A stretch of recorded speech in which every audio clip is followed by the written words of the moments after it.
আজকে প্রচুর পরিমাণে বৃষ্টি হচ্ছে। এবার আমার একটা প্রশ্ন আছে বন্ধুরা, এই বছর কি পুজোতে বৃষ্টি হবে? তোমরা যদি জানো বা তোমাদের কার কি মনে হয় অবশ্যই আমাকে কমেন্ট করে জানিও। আমার কিন্তু মনে হয় এবছর বৃষ্টি হবে। এবার বৃষ্টি হলে তো আর কিছু করার নেই, পুজো দেখতে আমার যেতেই হবে, সে ছাতা নিয়ে বেরোইয়া যাইবে। আজকে কিন্তু আমার স্নান করতে অনেক দেরি হয়ে গেছিল, আর এখানে তো অজরে বৃষ্টি হচ্ছিল। তারপরে মা বললো যে যা কিছু সুজি রাখা ছিল, তো আমি ওইটা সুজি, মা বললো যে আমি বানাতে পারছি না, তুই তোর খিদে পেয়েছে তুই একটু বানিয়ে নে।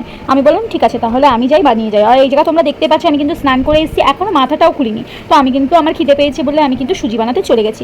এবার তোমরা বলো সুজি তো অনেক রকম বানাও, আমার মতো করে সুজি কারা কারা বানাও? আমি সেই রেসিপি অবশ্যই তোমাদের সাথে শেয়ার করবো। তার আগে আমি এইটুকু বলি, আমি কিন্তু আজকে নর্মালি সুজি করেছিলাম, আর আমার কিন্তু এই সুজি খেতে অতটা ভালো লাগে না, মানে কখনো কখনো বাড়িতে থাকলে তো ওইটা আমি ফেলে দিতে পারবো না, তখন গিয়ে বানিয়ে খেতেই হবে। তো এখান থেকে আমি বানিয়ে নিয়েছিলাম। আমি কিন্তু খাবার নষ্ট করতেও পছন্দ করি না, অনেকে তো খেতেই পারে না, সেখানে তো আমরা আরামসে থাকতে পারছি, খেতে পাচ্ছি। তো যাই হোক বন্ধুরা, আবার দেখা হবে তোমাদের সাথে নেক্সট ভিডিও। শেষ করো বন্ধুরা, আজকে কিন্তু সুজিটা হেভি হয়েছিল খেতে, আমি নিজে বানিয়েছি তার জন্য না, এমনিও কিন্তু খেতে টেস্টি হয়েছে। টাটা।